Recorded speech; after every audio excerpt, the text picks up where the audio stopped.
قرآن مجید میں اللہ سبحانہ تعالیٰ فرماتے سورہ بقرہ میں سورہ نمبر 2 آیت نمبر 188 میں اپنی جائیداد کا استعمال مت کرو رشوت دینے کے لیے.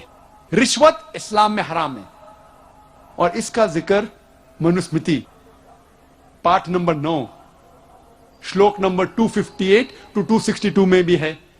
یہاں لکھا ہے کہ غلط طریقے سے پیسے بنانا اور رشوت دینا حرام ہے. راجا انہیں کٹھن سے کٹھن سزا دینا چاہیے ان کے جرم کے مطابق.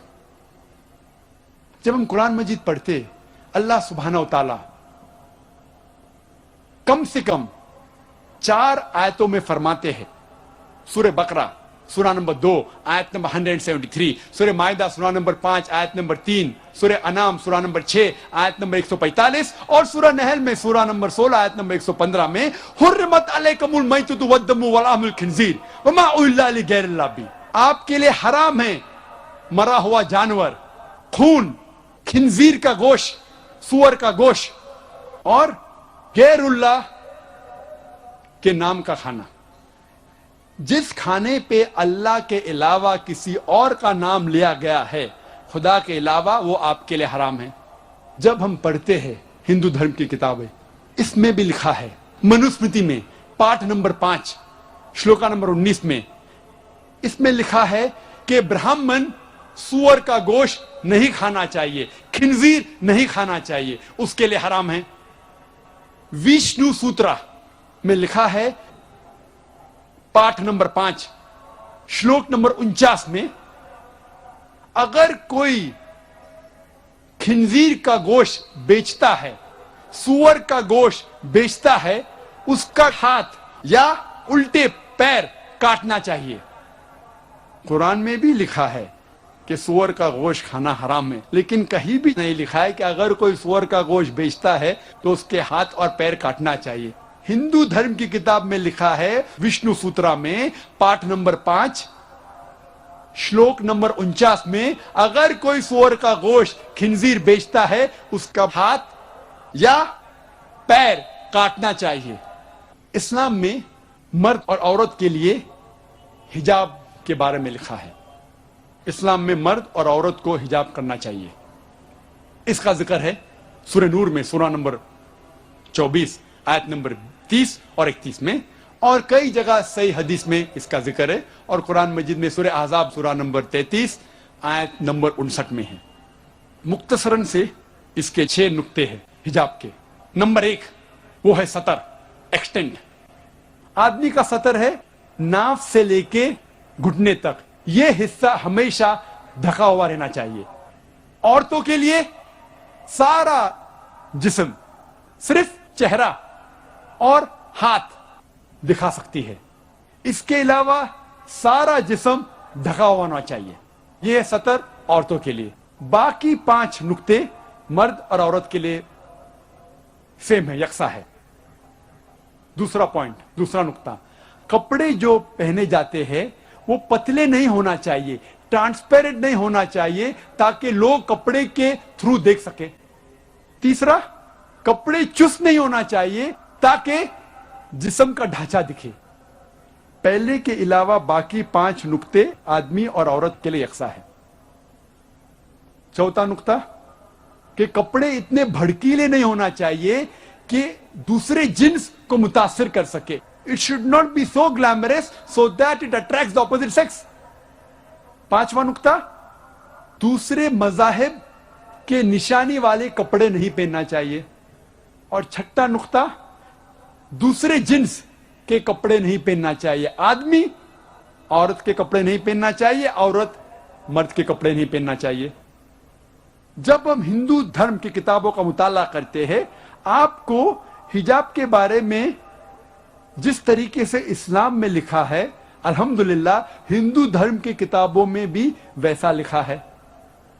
رگ وید کتاب نمبر 8 پاٹھ نمبر 33 منترا نمبر 19 میں لکھا ہے, اے عورت, برہما نے تجھے عورت بنایا ہے اسی لیے نظر کو نیچی کرو اور جو آپ کے کپڑے جسم کو چھپا رہا ہے وہ جسم کا حصہ مت دکھاؤ. رگ وید میں لکھا ہے